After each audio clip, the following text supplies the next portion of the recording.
Hi hello, എല്ലാവർക്കും സുഖമാണെന്ന് പ്രതീക്ഷിക്കുന്നു. അതിന് വേണ്ടിയിട്ട് ആത്മാർത്ഥമായിട്ട് പ്രാർത്ഥിക്കുന്നു. ഓക്കെ, ഇന്നത്തെ നമ്മുടെ ടോപ്പിക് കൗൺസിലിംഗ് ആണ്.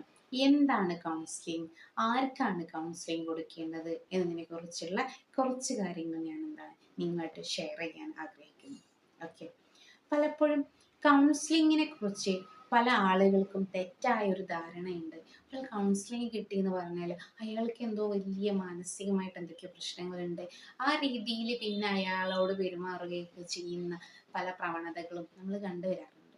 യഥാർത്ഥത്തിൽ മനുഷ്യന് എന്തുണ്ട്, ശാരീരിക ആരോഗ്യം എന്നതുപോലെ തന്നെ മാനസികമായ ഒരു ആരോഗ്യവുമുണ്ട്. നമ്മുടെ ശരീരത്തെ നമ്മൾ എത്രത്തോളം പ്രൊട്ടക്റ്റ് ചെയ്യുന്നു, കെയർ ചെയ്യുന്നു എന്നതുപോലെ തന്നെ നമ്മുടെ മനസ്സിനെ, മാനസികാരോഗ്യത്തെയും പ്രൊട്ടക്റ്റ് ചെയ്യേണ്ടതും കെയർ ചെയ്യേണ്ടതും ഓരോ വ്യക്തിയുടെയും ഉത്തരവാദിത്തമാണ്. പലപ്പോഴും പല ആളുകൾക്കും അത് അറിയില്ല എന്നുള്ളതാണ് ഏറ്റവും വലിയ യാഥാർത്ഥ്യം. നമ്മുടെ മനസ്സിന്, നമ്മുടെ ശരീരത്തിന് ഒരു എക്സാമ്പിൾ പറഞ്ഞാൽ, നമ്മുടെ ശരീരത്തിന് അസുഖങ്ങൾ വരാറുണ്ട്. പനി, ജലദോഷം, വേദനകൾ തുടങ്ങിയ കുഞ്ഞു കുഞ്ഞു രോഗങ്ങൾ മുതൽ വലിയ സർജറി, ഇഞ്ചുറി മുതൽ വലിയ വലിയ രോഗങ്ങൾ വരാറുണ്ട് അല്ലേ?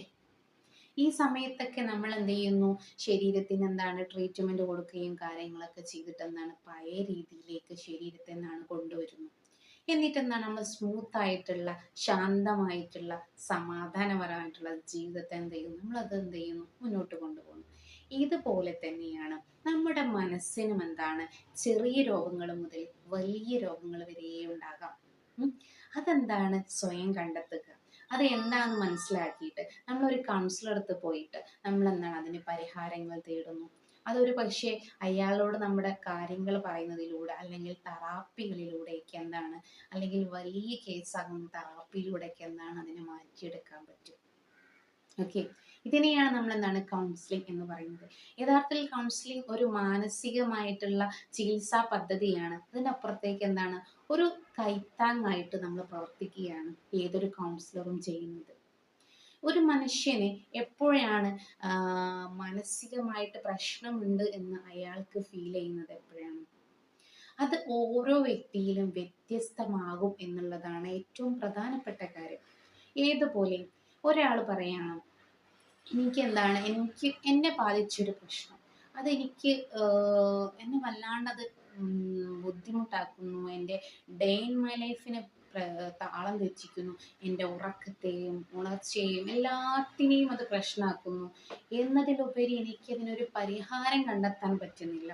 ഈ സമയത്ത് നമുക്ക് പറയാം, അയാളുടെ മാനസികാരോഗ്യം അല്പം പിരിമുറുക്കത്തിലാണ്. അയാളുടെ അങ്ങനെയുള്ള ഒരു വ്യക്തിയെ നോക്കിയിട്ട് അയാൾ മാനസിക ആരോഗ്യമുള്ള ഒരാളാണെന്ന് നമുക്ക് പറയാൻ പറ്റുമോ? ഒരിക്കലുമില്ല. അയാൾക്ക് മാനസികമായിട്ട് അയാളെ കൊണ്ട് താങ്ങാൻ പറ്റുന്നതിലപ്പുറത്തേക്ക് അയാളുടെ പ്രശ്നം ബാധിക്കുമ്പം അയാളിൽ മാനസികമായ ആരോഗ്യത്തിൽ വിഷമമുണ്ട് നമുക്ക് മനസ്സിലാവും. അത് ഓരോ വ്യക്തിയുടെയും കപ്പാസിറ്റി. ഈ ലോകത്ത് മനുഷ്യൻ വ്യത്യസ്തമാണ്, ഓരോ മനുഷ്യനും യുണീക്കാണെന്ന് പറയുന്നത് പോലെ ഓരോ വ്യക്തിക്കും അയാളുടെ പ്രശ്നങ്ങൾ ഉൾക്കൊള്ളാനുള്ള കഴിവും അത് കപ്പാസിറ്റിയും വ്യത്യസ്തമായിരിക്കും.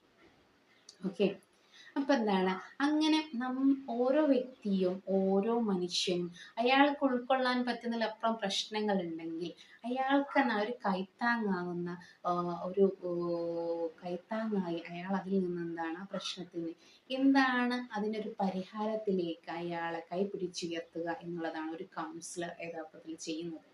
ഇപ്പൊ പല ആളുകൾക്കും പേടിയാണ്, ഞാൻ ഇങ്ങനെ കൗൺസിലർ അടുത്തൊക്കെ പോകേണ്ട ആവശ്യമുണ്ടോ, എനിക്കൊരു ഒരു ഗ്രൈഡറെ പോലെ ഒരു കൗൺസിലർ ആവശ്യമുണ്ടോ എന്നുള്ളത്. യഥാർത്ഥത്തിൽ നമ്മളൊന്ന് ചിന്തിച്ചാൽ നമ്മുടെ മാനസികാരോഗ്യത്തെ മെച്ചപ്പെടുത്താനും അതിനുള്ള വിഷമങ്ങൾ മാറ്റാനും നമ്മുടെ ശരീരത്തിന്റെ പ്രശ്നങ്ങൾക്ക് നമ്മൾ ഡോക്ടറെ ചികിത്സ നേടുന്നത് പോലെ മാനസികമായിട്ടുള്ള പ്രശ്നത്തിനും ചികിത്സ നേടാവുന്നതാണ്. ഈ കാലത്ത് നമുക്ക് ഒരുപാട് അവസരങ്ങളും ഓപ്പർച്യൂണിറ്റീസും നമ്മുടെ മുന്നിൽ തുറക്കപ്പെട്ടിട്ടുണ്ട്. അത് നമ്മൾ മനസ്സിലാക്കാം. നമ്മുടെ ശരീരത്തിൻ്റെയും മനസ്സിൻ്റെയും ആരോഗ്യം ഒരുപോലെ ഉണ്ടാകുമ്പോഴാണ് നമുക്ക് ശാന്തമായിട്ട് സന്തോഷത്തോടെ ജീവിക്കാൻ പറ്റുകയുള്ളൂ എന്ന് നമ്മൾ ഉൾക്കൊള്ളുക. പലപ്പോഴും എന്താണ് നമ്മൾ എന്തെങ്കിലും ശരീരത്തിൽ നമുക്കൊരു മുറിവേറ്റ പിന്നെ നമുക്ക് ആ ഒരു വേദന നമ്മുടെ ഓരോ ഡേ ഇൻ മൈ ലൈഫിനെ പോലെ നമ്മളെ ബാധിക്കാറുണ്ട്. അതുപോലെ തന്നെയാണ് നമ്മുടെ മനസ്സിനെ ഏൽക്കുന്ന മുറിവുകൾ നമ്മുടെ ജീവിതത്തെ താളം തെറ്റിക്കും.